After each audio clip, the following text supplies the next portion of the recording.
E aí, meu amigo e minha amiga do universo físico, aqui é o Lucas do Universo Discreto para mais um vídeo. E finalmente, depois de 2 anos prometendo, vamos fazer uma série aí sobre redes neurais artificiais. Eu vou tentar explicar do básico até o mais avançado, sempre tentando mostrar a intuição. Eu não vou deixar de colocar a matemática aqui, mas eu vou tentar colocar a matemática de um jeito intuitivo, visual e que te ajude aí a entender. Por isso eu já digo, não deixe de se tornar membro do canal aí. É um valor simbólico, mas que ajuda muito a produzir esse conteúdo para vocês. Bom, e sem enrolação, estamos aqui no quadro agora. Eu queria começar nesse primeiro vídeo falando do neurônio artificial, principalmente do modelo Perceptron, que é uma rede neural que você tem um único neurônio. Mas até antes disso, vamos entender. A ideia da rede neural artificial é fazer uma espécie de engenharia reversa do nosso cérebro, né?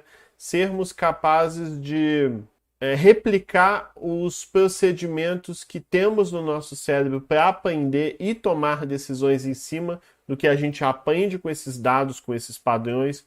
Lógico que assim, existe uma distância muito grande entre o que o cérebro biológico realmente faz e o que o neurônio artificial faz. É uma imitação muito tímida, muito simples em relação ao biológico, mas já é algo útil que nos ajuda muito. E quando eu falo de uma rede neural que só tem um neurônio, que muitas vezes é chamado de modelo Perceptron, eu brinco que é uma rede neural artificial que não tem nem o tico e o teco, é só o tico ou só o teco. Como é que funciona esse... Ele não é muito útil na prática, esse modelo aí do Perceptron, não. Mas ele é importante para a gente começar a entender redes mais complicadas. Você não entende redes mais complicadas sem entender o Perceptron, por exemplo.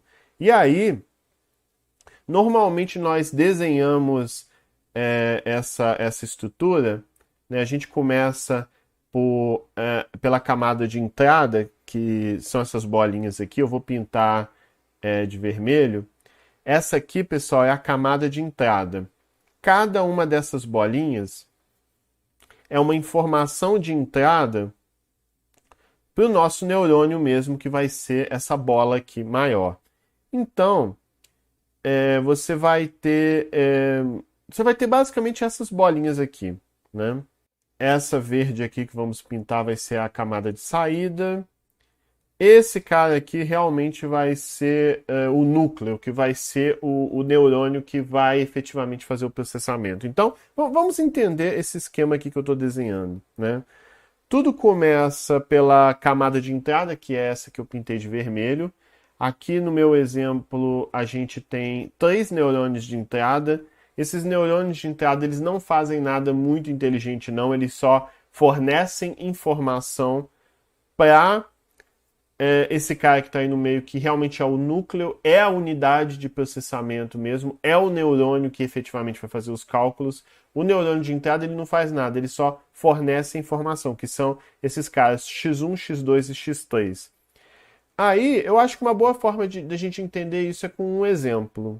Eu vou me basear no exemplo de um vídeo mais antigo que eu fiz, que foi para decidir, por exemplo, se você vai num show da Anitta ou não. Eu gosto desse exemplo, então eu vou continuar usando ele aqui.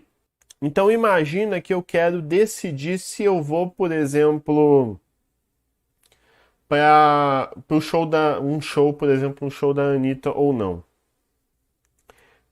Eu vou ter alguns fatores que vão me fazer decidir se eu vou ou não. O primeiro deles, que eu vou chamar de X1 aqui, vai ser o dinheiro. Eu tenho grana para ir para esse show ou não? O X2 é, por exemplo, se eu tenho amigos para ir para esse show ou não. Vou pintar com outra cor. Eu tenho amigos para ir para esse show comigo ou não? Né? Vai ser o X2. E o X3 é, por exemplo, a distância. É longe ou perto? Eu vou tentar desenhar um carro aqui. Pronto. Esse é o pior carro que vocês já viram na vida. Mas enfim, eu quero saber se eu vou nesse show ou não, né? Eu quero saber se eu vou nesse show aí da Anitta ou de qualquer pessoa ou não, né? E eu tenho esses três fatores aí. Um é o dinheiro, pois se eu tiver dinheiro, é mais fácil eu ir pro show, né? Tendo dinheiro para pagar o ingresso. Se eu tiver amigos para irem junto comigo, é algo que me motiva. E se o show é longe ou perto da minha casa, isso também me motiva a ir ou não. O X1, o X2 e o X3, eles vão ser, nesse exemplo aqui, variáveis binárias. Ou seja, é sim ou não. Ou eu tenho dinheiro para ir ou não, e vocês concordam que o dinheiro é bem preponderante para eu ir ou não. Então eu só tenho duas possibilidades para cada um desses casos. Ou eu tenho ou não tenho, né? Ou 0 e 1. Ou eu tenho dinheiro ou não. Ou eu tenho os amigos para irem comigo ou não. Ou é perto ou é longe. Ou sim ou não, né? Você só tem essas possibilidades. Aí junto com isso, pessoal, esses valores vão alimentar esse neurônio aqui que está no núcleo. E a questão é que essa conexão desses neurônios de entrada com a unidade de processamento que é o neurônio, elas vão ter pesos que eu vou chamar de W1, W2, W3. São valores que vão tipo balancear, vão definir o peso que esses fatores vão ter ou não. Então, por exemplo, se o W1 for um valor muito alto, significa que o dinheiro tem muito peso para eu ir ou não, o que faz bastante sentido. Se o valor do W2 for menor do que o valor do W1, isso significa que os amigos não têm tanto peso para eu ir quanto o dinheiro. Então, no fim das contas, a decisão sobre eu ir para o show ou não vai ser baseada nessa conta aí que eu vou fazer desses fatores com esses pesos. E como é que o neurônio vai decidir isso, né?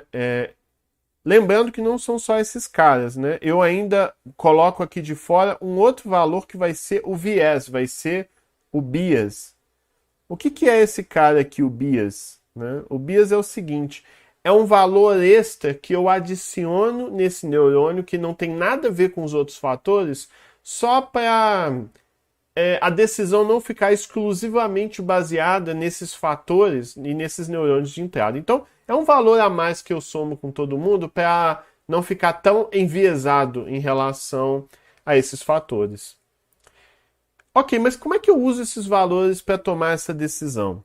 Simples. Eu vou fazer o seguinte, eu vou somar W1 vezes X1 mais W2 vezes X2 mais W3 vezes X3 mais o bias.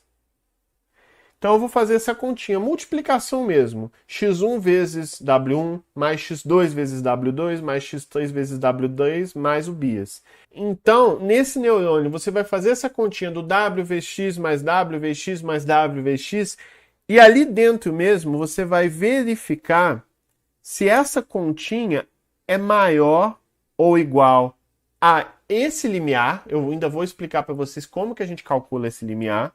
Ou vai verificar se essa continha deu abaixo desse limiar. Se for acima ou igual a esse limiar, eu vou propagar um sim para o neurônio de saída. E esse sim significa vou a esse show. Por exemplo, a esse show aí da Anitta. Agora, caso contrário, se for abaixo desse limiar, eu vou propagar um não. Né? Eu vou propagar aí um não. Eu não vou a esse show, né? Ou vou aqui, né? Então, no fim das contas, o neurônio de entrada o neurônio de saída, que é esse último cara, só vai receber essa informação e vai bater o martelo dizendo vou ao show, não vou ao show. Quem realmente vai fazer todo esse trabalho de computação pesado vai ser essa unidade de computação aí que é o neurônio. Então, esse neurônio, que é essa unidade de computação, ele vai ter dois trabalhos aí. Um é fazer essa continha, que a gente chama de pré-ativação, né? Ele vai fazer esse cálculo desses fatores para saber se eu vou ao show ou não. E depois você vai ter a pós-ativação, que é, uma vez pego esses valores, eu vejo se eles ultrapassam esse limiar. Se ultrapassa esse limiar, significa que o neurônio está ativado e eu propago essa informação para o neurônio de saída dizendo sim, vou ao show. Se o valor for abaixo desse limiar, isso significa que esse neurônio não é ativado e com isso eu não vou continuar, né? Ou seja, eu não vou ao show. Mas meio que essa informação acaba sendo repassada também, seja para dizer sim, vou ao show ou não, não vou ao show. Então, o Perceptron ele serve para analisar um conjunto de dados muito simples e aí bater o martelo sobre a coisa sim ou não, né? O Perceptron foi criado com essa ideia. Agora vem os pontos que faltam eu explicar para vocês. Primeiro, como é que eu calculo esse limiar? Como é que é decidido esse limiar? E outra, o W1, W2, W3. Como é que eu sei qual que é o W1, W2 ou W3 mais apropriado para o meu problema? Isso eu vou explicar nos próximos vídeos. No próximo vídeo eu vou explicar realmente como que é calculado esse limiar e depois eu vou explicar também o W, como isso aí é decidido, tá certo? Então é isso, gente. É basicamente isso. Eu espero que você tenha gostado desse vídeo. Não deixe de curtir, compartilhar e se inscrever. Nos vemos na próxima e falou!